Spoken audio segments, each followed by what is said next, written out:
할렐루야. 우리 주 예수 그리스도께서 사망 권세를 이기시고 부활하셨습니다. 이 시간 먼저 서로 이렇게 인사하겠습니다. 주님의 부활을 축하합니다. 주님의 부활을 축하합니다.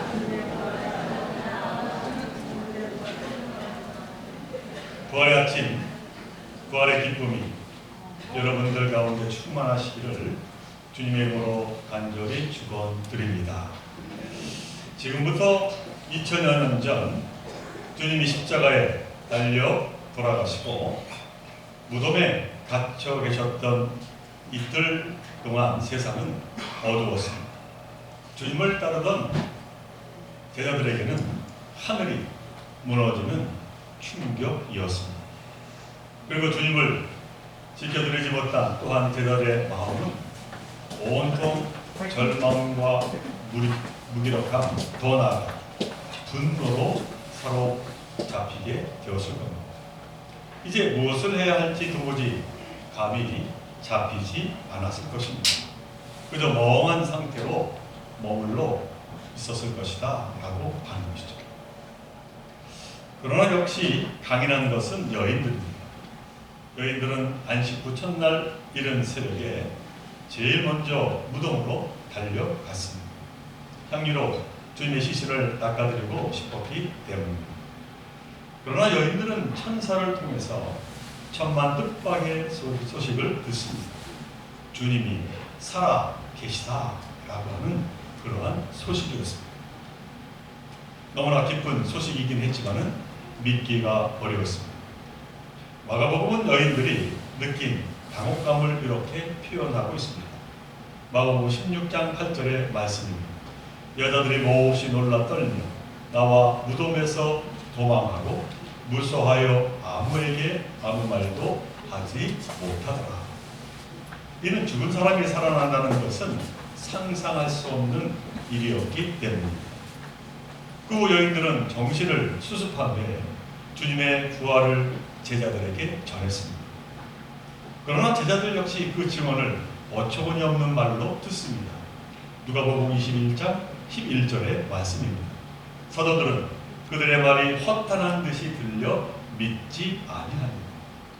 이것이 부활 소식에 대한 제자들의 첫 번째 반응이었습니다.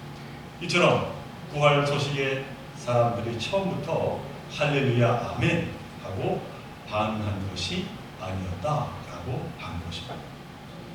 저는 오늘 본문으로 요한복음 20장 24절 이하의 말씀을 보았습니다만 이 말씀은 도마의 의심이라고 하는 주제로 자주 다루어지는 본문의 말씀입니다.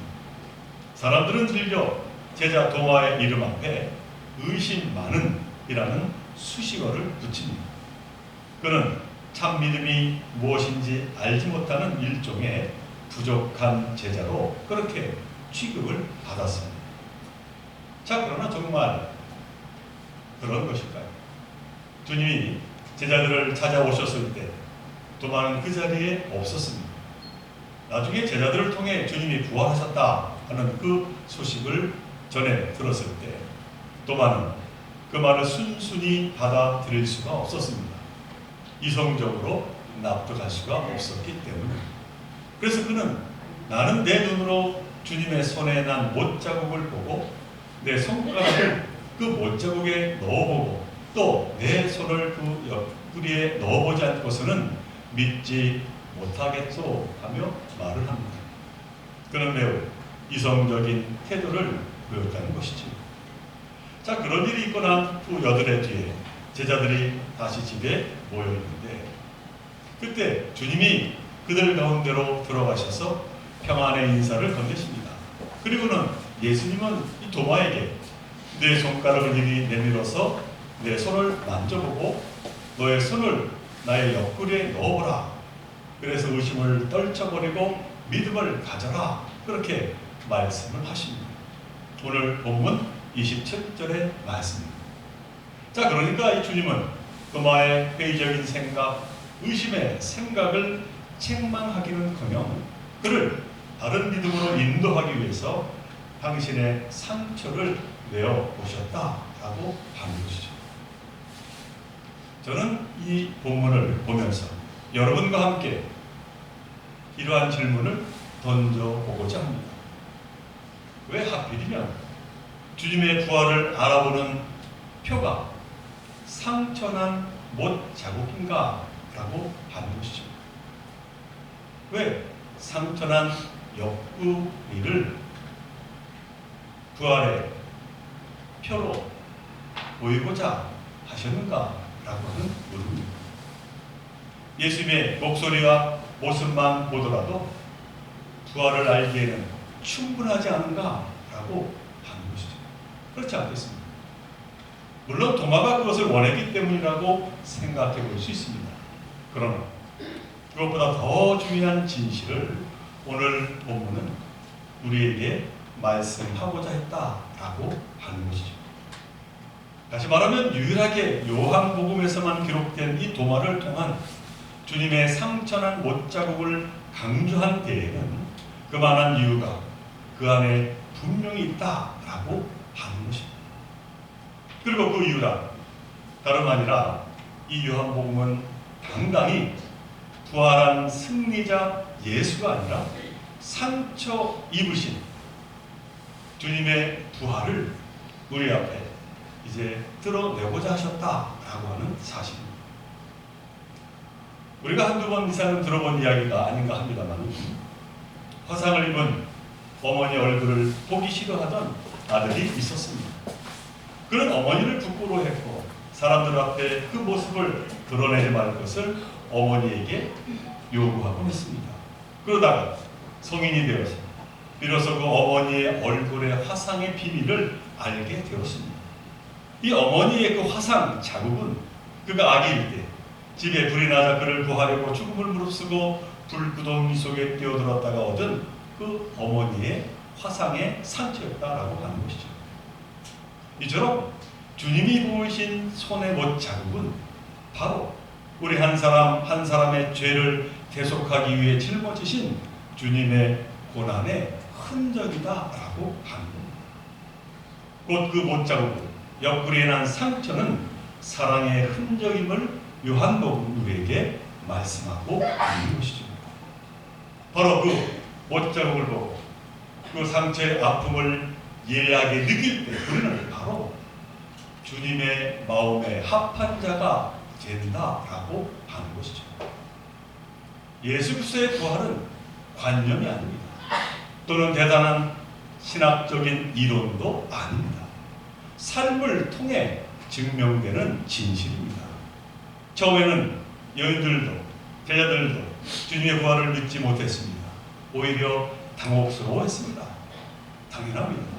그러나 우리는 그들이 그 이후에 어떻게 살았는지 너무나도 잘 알게 됩니다. 많은 제자가 복음을 전하다가 순교를 당했지만 세상의 어떤 유혹에도 예수 이름을 전하는 그 발걸음을 가로막지 못했습니다.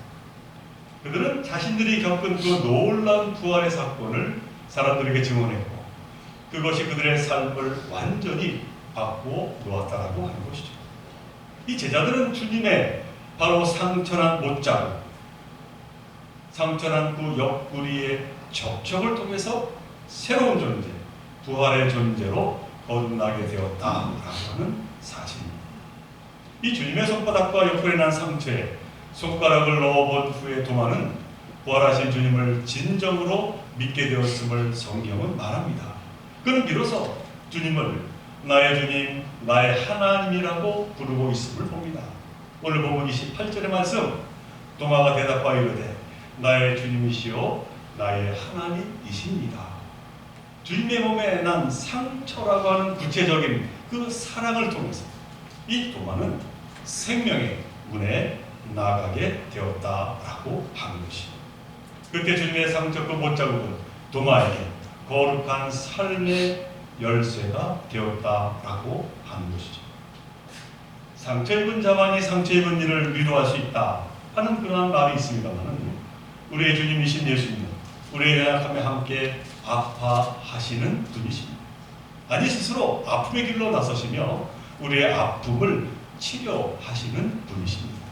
더 나아가 십자가의 죽음으로 우리의 허물과 고통에 함께 하시고 결국 부활하셔서 그 모든 허물과 고통을 물리쳐 주신 분이십니다. 그러므로 주님의 부활의 기쁜 소식을 몸소 체험한 도마처럼 우리 또한 부활의 삶을 열어가야 될 줄로 믿습니다. 사랑하는 교회 성도 여러분, 주님은 어쩌면 지금 상처 입은 이의 모습으로 우리 곁에 오고 계신지도 모릅니다. 신음하며 낙심한 채 살아가는 자들의 모습으로 말입니다. 그러므로 우리는 진정 그들이 직면한 아픔을 외면한 채 부활하신 주님을 만날 수 없음을 늘 기억하며 살아야 할 것입니다. 바라기는 도마처럼 주님의 참된 부활을 맞이하여 진정한 부활의 기쁨을 나누며 살아가는 저와 여러분들 모두가 되시기를 주님의 이름으로 간절히 축원을 드립니다. 함께 기도합니다. 사랑하는 하나님, 주님의 십자가를 통해 우리를 구원하신 주님의 사랑을 기억하게 하여 주시오니 참으로 감사를 드립니다. 동화처럼 주님의 상처와 함께 하시고 참 부활의 기쁨을 나누며 살아가는 저희들 모두가 되게 하여 주옵소서. 이 모든 것 간절히 바라볼 때마다 생명의 주 되시는 예수 그리스도 이름으로 기도드리옵나이다.